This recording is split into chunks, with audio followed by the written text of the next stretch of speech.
Morning po, mahal namin Pangulo, President Marcos. Andito po malaking problema to. Sabi ho ni Konsehal Sabas ng barangay, ang 10.8 ng Lamaw, binawi na raw po ng inyong ama, na President Marcos. Idolo ko ho yun eh. Si Marcos, idolo ko yun. Binawi raw. Liwanagin natin, President Marcos. Alam ko yung ama nyo, mabait yan. Mga walang adik-adik nun. O so wala, isang bala lang yung mga yung mga dyan, yung mga drug addict. Isang bala lang sa luneta, wala na. Tapos mahusay sila. Mga okso, wala na okso, magananda nun. Ngayon, ang hirap ng buhay to, wala na kami makain. Inaagaw pa ho yung lupa namin. Ito ho yung lupa namin, President Marcos. Araw-araw halos binabarangay na ako nito mga to. Walang alam yung barangay namin dito. May titulo. Galing ako kay Mayor, ayaw naman ibigay sa mga tao. Tulungan nyo kami, President Marcos. Yung barangay namin dito, walang alam. Araw-araw binabarangay ako. Ditong magnanakaw ng lupa. Ito, ayan kita nyo, pinalilinis ko. Kunan mo ba? Sibo, ayan, pinalilinis ko. Ayan ang namin.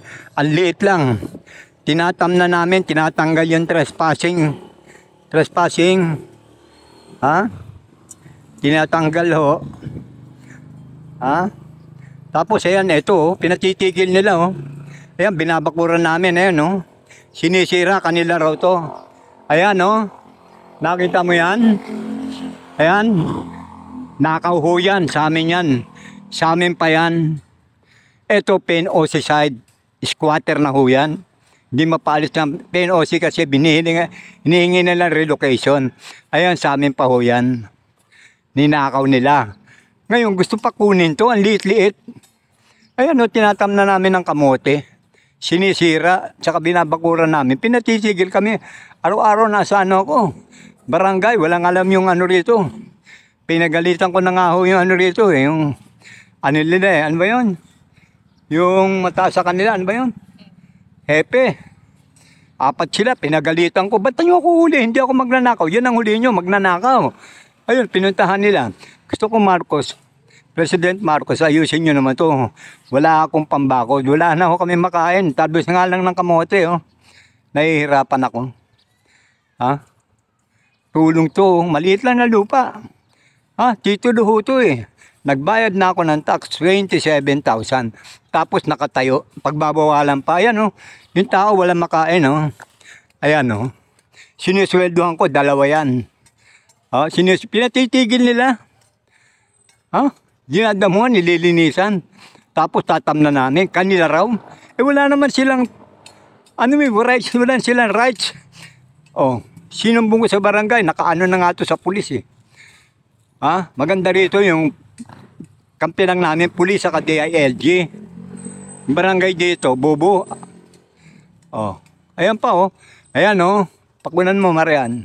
Paligiligid na yan. Ayan ito pa isa na yan Ito magnanakaw din ng lupa yan si Sempio.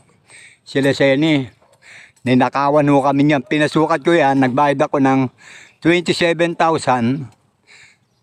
Babayaran niya raw pag Testigo, barangay, nagbarangayan kami. Hanggang ngayon, hindi nagbabayad. Ayun Ayun ang bahay namin, yan.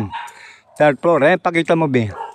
Dito, be, Ayan, ang baryo, Lamaw. Ayun, diyan.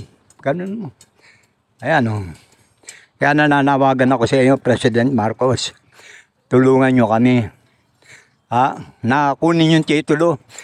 Gusto namin, babayaran namin Sabi ni Mayor, ipangako pa nga mo si Vice sa akin Vice Mayor Richie David.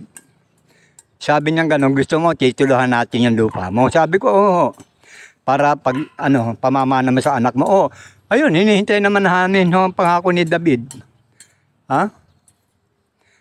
Ayun, si Mayor, pag pinuntahan ko, binigay ko na yung titulo niya sa barangay, kunin nyo. Ayaw nga bitawan ng barangay. Kapit tuko. Sino tutulong sa amin dito, Marcos? President Marcos, senior citizen ako, 76 na ako. Nahirap na rin ako, hinihingal ako maglalakad. Paano kaya magkakaroon ng titulo itong 10.8? Wala akong kumikilos dito eh. Ha? Kasi kala ng barangay, kanila to eh.